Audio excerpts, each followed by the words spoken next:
541, Phoenix Suns, minus the 10, minus the 10.5.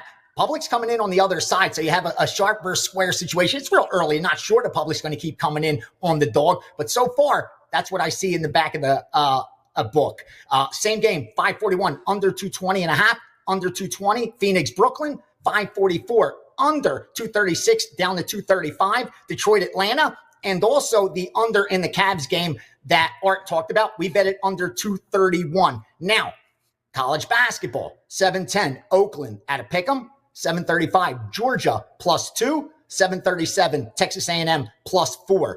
Two totals, 689 under 141, Coastal Carolina, Georgia Southern, 703 under 137.5, Detroit, Cleveland. Always cautious with the totals. I'll keep saying it as a public service announcement. Watch where the line opens. Watch where we bet it. See what it does afterwards. A lot of time, there's some manipulation going on because the middles open up and you just have to take them. That's why I'm cautious sharing a lot of totals. I like to stick mostly to sides.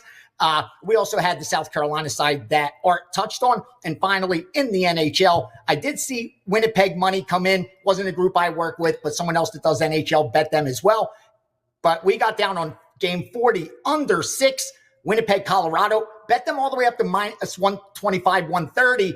You're seeing 5.5s on your screen mostly, I believe. But if you see a 6, it's a really good number, even if you have to pay a little bit of juice. That's what's going on so far as of, noon Eastern time. Kansas City's won a ton of games by single digits this year, right? So you figure, well, they're a veteran team. They don't make mistakes. They're well coached, good quarterbacks, so it's not a fluke. But then again, handicapping sports betting really comes down to margin of victory. The point spread, it seems so mythical to people, but all it really is, long run, is that it's average margin of victory with schedule strength factored in. And it really comes out pretty accurate. It's not a magical formula.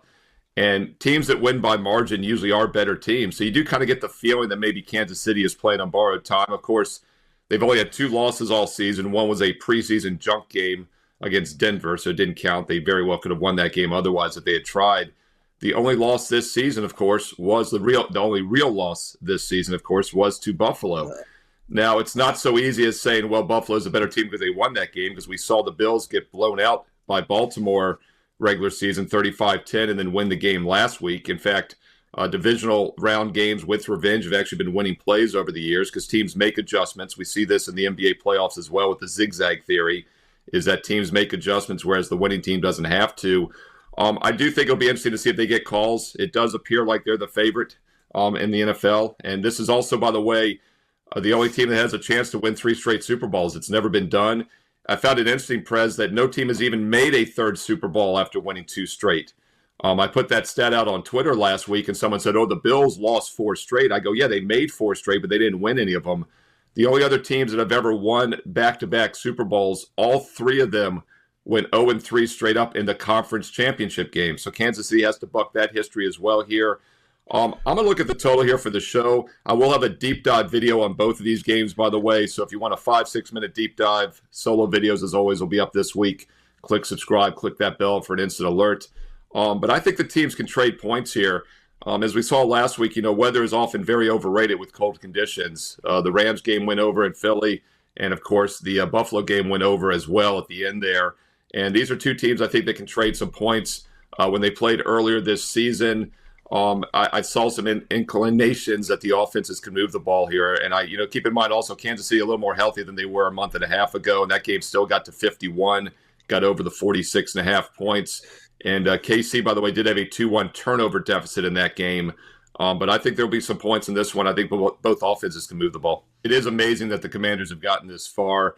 If you look at the regular season before it started, if you'd shown the playoff championship matchups and we saw Kansas City, Buffalo, Philadelphia, we'd be all like, yeah, that all makes sense. And it's probably, the Lions or 49ers or somebody will be that other team. Washington Commanders, 4 wins last year. It just doesn't look right. And yes, they had a 5-0 turnover edge against Detroit. And everyone's going to think, oh, that's a huge misleading upset win. But what's funny, Prez, when I go back and look at the drive charts, and I watched the whole game, it really wasn't misleading. Yeah, they had a 5-0 turnover edge, but they still moved the ball. I actually had them winning on my rescore on the drive charts, which is very unusual because normally a 5-0 turnover makes a misleading result. So this team is for real. They can move the ball. We'll have to see if the defense is for real, though. But we also have to see if the Eagles' offense is for real. Philadelphia after starting the season just 2-2 straight up, has only lost one game since, and that was against the Commanders. And what's interesting about that game is there was once again a 5-turnover team, but that was Washington, who actually had the 5 turnovers and still held on to win. So that's something that's really bizarre about that first box score. If you recall, the earlier meeting was a Thursday night game in mid-November, and the Commanders lost that by 8. Philly pretty much controlled that game and did not turn the ball over at all. Look-ahead line last week, they had possible matchup lines for all the possible matchups, and it was Philly -6. And I kept thinking, boy, that looks short, because if the Commanders win, it's going to probably be a misleading upset win at Detroit. And with the 5 turnovers, it would appear that way. But it really wasn't misleading. This line came out at 5.5, 6. Was 5.5 a couple days ago, but as you said, this line is going higher. We not only see 6s out there now, we see 6 -15. Yep. So if you like the Commanders, I would wait. I think there might be some 6.5s by this weekend. If you want the Eagles, you probably got to lock up that key number of 6 now. And once again, I'll have a deep dive. I'm going to have a free play on the total in this game in a standalone video here in the next day or so. So click subscribe and click that bell for an instant alert. Let's get into some NBA, brother. We got the Cleveland Cavaliers on the road tonight. They're playing incredible ball. Just this team does not lose very often, only 6 times this year. They're 29-13 ATS, Steve, which is, these are great numbers. Houston, they got Houston off of a loss. Does that worry you, or do you think this road team can just continue rolling? I do think it's not a great spot for Cleveland just because it was somewhat of a high-profile game, I think, the other night in which they beat Phoenix. And keep in mind, they were definitely coming off a high-profile game before that at Minnesota. They were a road favorite and a home favorite, of course, in both, but still 2 spotlight Western Conference games. And now they play actually their 4th straight because if you keep in mind this little Western 4-game trip, they started off at Oklahoma City and lost that game. So it was really a focused bounce back against Minnesota and Phoenix. With Philly on deck on Friday, you could make an argument this is a little bit of a dangerous spot at Houston, maybe a sandwich situation.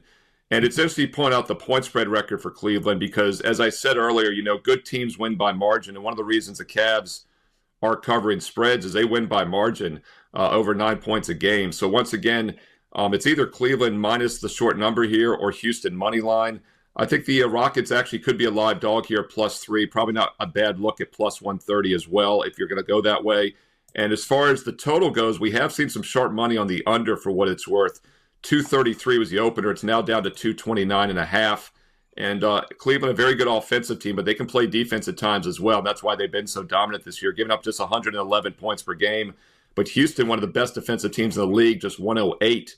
So 233 was a very big number for two good defensive teams. I would agree with that move to the under 229.5. I think has some value. Merrill, let's race into the Boston LA Clippers game. Clippers, man, half their team is injured. 4 guys are day to day. They're still playing good ball. They won 4 or 5. They just lost their last game. Here they are, +10. There's a 10.5 on tap. 218. Boston's a juggernaut, but there's a lot of points, Steve. Where are you going?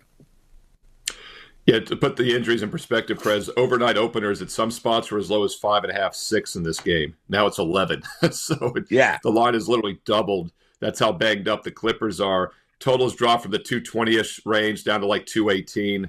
But here's the thing: is I checked at least the 11:30 a.m. Eastern report. This will be updated throughout the day, but Al Horford questionable, Drew Holiday questionable for the Celtics. You got to wonder if they're kind of taking the night off as well. And Boston is such a tricky team to handicap. You talk about how good the Cavs are. Celtics are 30-13 as well. They're having a great season, but they're just 17-26. What a difference. 30-13 straight up, but just 17-26 against the spread. So what does that tell you? Well, they're winning a lot of games, but not covering the inflated lines. And this line, by default, has doubled today, so it's obviously inflated. I do think it's a tough game to handicap, not one I'll be involved with for that reason. But Boston, by the way, just won their second game this year by 40 points. They're one of only 2 teams, I believe, in the league to do that. So it's just feast or famine with them. It always comes down to the 3-point shooting. They average 49 3-point attempts a game, 91 field goal attempts, 49 threes. How insane is that? There are some teams that probably like 30 years ago didn't take 49 attempts all season, and the Celtics do it every game. By the way, the LA Clippers 3-point defense is one of the better in the league for what it's worth, and they will be shorthanded tonight. I know it seems obvious, but both teams kind of mail it in here. Limited lineups under 218 might be the safest play. Sure, let's start with Washington at Philly. We opened the game 5.5, total of 48. And we've seen nothing but steady money come in on Philadelphia.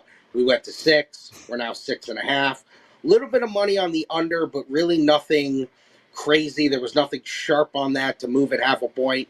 Kind of just went with the market on that. The overwhelming Philly money has been public and sharp. We thought there would be a little bit more of a public bite maybe on Washington because of what they did last week against the Lions, but it hasn't come yet. I think that eventually, I don't think we'll ever get to 7. I can't see us getting there. I mean, we did get to 7 on that game last week against the Rams, a couple hours before kickoff, and then obviously saw some Ram money at 7. So we know if that happens again this week, we know the Washington money will come at 7. I just don't see it happening, but, I've been proven wrong before. So I think right now 6.5 is the number, and I think if it comes down, it might come back to 6. We'll kind of ping pong between 6, 6.5. But as we sit here right now, Wednesday morning, we are going to need Washington outright in the game because also Philadelphia is going to be all teaser spots, all money line spots, depending on what people want to do in that second game. And speaking of the second game, Bills at Kansas City, we opened that game 1.5, total of 48 as well. We're now KC -2, and that really hasn't been anything sharp, not like Philadelphia. It's just kind of been us moving with the market. I do think the most popular teaser we will see this week is basically Eagles pick'em, Bills 8. I think that's going to be very popular. I think people are going to be willing to take over a touchdown with Buffalo. When they bet Buffalo, I think they're also going to take the +110, +115 on the money. And out of the final 4 teams, our best result in the future pool is Buffalo. So we want Buffalo to not only move on here, but we want Buffalo to win the Super Bowl outright because it would be really nice for us in the futures market. Whereas a team like Kansas City, we don't do well on. Philly's not as bad. And Washington is positive for us, but, that's thinking Washington's going to be Philly and then one of these other 2 teams. We don't really see that happening. Any thoughts on the totals? I think when you look at the totals, both are sitting at 47.5 right now. I think eventually the public is going to bet both games over. I think that's going to happen. I think they're going to bet both games over. They're going to look at the offenses. They're going to look at the quarterbacks and think that the points can go up and down. I think the Sharps will eventually bet one of these games under. And if I had to guess, I would think it's going to be the Kansas City-Buffalo game. I think that's the game that they're going to find the undervalue in. Haven't seen it yet. Totals really, like I said, have only moved half a point both towards the under, and they've been market moves. But I think out of the 2, Sharps will look to bet Bills and KC under. Start with Jalen Hurts, and we're going to go over 29.5 rushing yards. I know it's a roll of the dice because he's banged up, but he has flown over this in 5 straight games. He's over in 13 out of the last 17 games. And here's the thing. He runs in the postseason. He has gone over this total in 7 out of 8 postseason games. Prez, you got to be pretty hurt for Jalen Hurts not to run. If he's good enough to play, it's a part of his arsenal. This is a trip to the Super Bowl. I don't think he's going to be that shy. And I think we're getting a discount on this. He's going to be on the good vitamins, I'm sure, for this game. I think we're getting a big discount. I just don't think this is a game where Jalen Hurts says, nope, I'm not running. So the number's a little bit low. I think the injury is into account, but I'll take the over 29.5. I'd love your thoughts on this one. It's been a moneymaker, Prez. Take him over 1.5 shots on goal. Over in 19 out of 20 games. Hard to get better than that. He's getting 6.4 shot attempts per game. The reason why this is, you might be a little bit nervous about this one, or why it's not, 2.5 shots on goal, or why it's not -250, is he's playing the Kings. Kings are number 1 in shots on goal, but he hasn't played them this year. I'm a fan of Forsling, and when I see streaks like this, I just keep riding. Even though the Kings are number one in shots on goal, they still allow over 24 shots on goal. It's not like they're allowing 11. They're still, you can still shoot the puck on LA. And Forsling, this 1.5, it's a streak I just got to continue to ride.